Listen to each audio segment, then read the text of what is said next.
কমলপুর সরকারি মহাবিদ্যালয়ে বিমল সিংহ সভাগৃহে বিদ্যার্থী বরণ অনুষ্ঠানে প্রদীপ প্রজ্বলন করে সূচনা করেন রাজ্যের রাজ্যসভার সাংসদ রাজীব ভট্টাচার্য। উপস্থিত ছিলেন বিধায়ক মনোজ কান্তি দেব, ধলাই জেলার জেলা পরিষদের সভাধিপতি সুস্মিতা দাস, সহ সভাধিপতি অনাদি সরকার, কমলপুর নগর পঞ্চায়েতের চেয়ারম্যান প্রশান্ত সিনহা, ভাইস চেয়ারম্যান সুব্রত মজুমদার, প্রদেশ এবিভিপি সম্পাদক গৌরব দাস, দুর্গা চৌমুহনী ব্লকের পঞ্চায়েত সমিতির ভাইস চেয়ারম্যান সৌমিত্র গোপ সহ অন্যান্য অতিথিরা। অনুষ্ঠানে সভাপতিত্ব করেন কমলপুর সরকারি মহাবিদ্যালয়ের অধ্যক্ষ ডক্টর অভিজিৎ সরকার। অনুষ্ঠানে ভাষণ দিতে গিয়ে বিধায়ক মনোজ কান্তি দেব বলেন, আজকের ছাত্রছাত্রীরা আগামী দিনের ভবিষ্যৎ। ছাত্রছাত্রীদের দেশাত্মবোধ মনোভাব নিয়ে এগিয়ে যেতে হবে। ভালো লেখাপড়ার পাশাপাশি গুরুজনদের শ্রদ্ধা করতে হবে। নেশামুক্ত সমাজ গড়তে ছাত্রছাত্রী সহ যুব সমাজকে এগিয়ে আসতে হবে। অনুষ্ঠানে প্রদীপ প্রজ্বলনের মাধ্যমে উদ্বোধন করে রাজ্যের সাংসদ রাজীব ভট্টাচার্য বলেন, একটা সময় শিক্ষাকে অনেকটা পিছিয়ে রাখা হয়েছিল। এখন জনজাতি এলাকায় একলব্য বিদ্যালয় 18টি করা হয়েছে। আরও 5 থেকে 6টি অনুমোদনের অপেক্ষায়। প্রধানমন্ত্রী নরেন্দ্র মোদী সেইগুলি অনুমোদন দেবেন। ত্রিপুরা রাজ্যের প্রতিটি জেলায় ও মহকুমায় জনজাতির ছেলেমেয়েরা বিনা পয়সায় পড়াশোনা করতে পারে, তার ব্যবস্থা আমাদের সরকার করছে। তিনি বলেন, 2018-তে আমাদের সরকার আসার পর ককবরক বিষয়ে সহকারী অধ্যক্ষ নিয়োগ করা হয়েছে। শিক্ষার জন্য বিভিন্ন মহকুমায় পরিকাঠামো উন্নয়ন হয়েছে।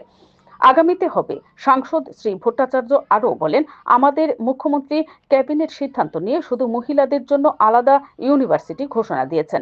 আমরা বিশ্বাস করি আমাদের সমাজে পুরুষ শাসিত ব্যবস্থা অনেক পরিবর্তন হয়েছে। আমরা সব মায়ের পুজো করছি। মাতৃশক্তিকে জাগ্রত করার জন্য আমাদের প্রধানমন্ত্রী নরেন্দ্র মোদী মায়েদের জন্য 30% আসন বৃদ্ধি করেছে। আমাদের রাজ্যে মহিলা পুলিশ নিয়োগ ক্ষেত্রে 10% করেছে। মাতৃশক্তির জন্য যা করণীয় আমাদের সরকার করছে। Bureau report, BTV Tripura news. মুখ্যমন্ত্রী ক্যাবিনেট ডিসিশন নিয়ে এই মেয়েদের জন্য আলাদা ইউনিভার্সিটি ঘোষণা করেছে। তার জন্য বলব, আমাদের মুখ্যমন্ত্রীর জন্য একবার জোরে করতালি দিয়ে তোমরা অভিবাদন জানাবে।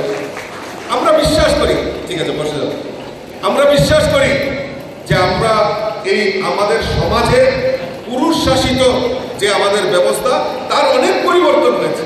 আমরা মাতৃশক্তিকে আরাধনা করি, দেবী সরস্বতীর পূজা আমরা করছি, দেবী দুর্গার পূজা করি, কালী পূজা করি, জগদ্ধাত্রীর পূজা করি, সব আমাদের মেয়েরা, আমাদের মায়েরা।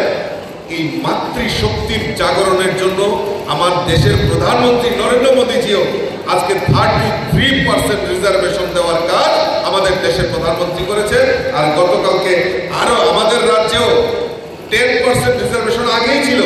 ডিফেন্স অর্থাৎ পুলিশের চাকরির ক্ষেত্রে 10% মেয়েদের অগ্রাধিকার দেওয়া হয়।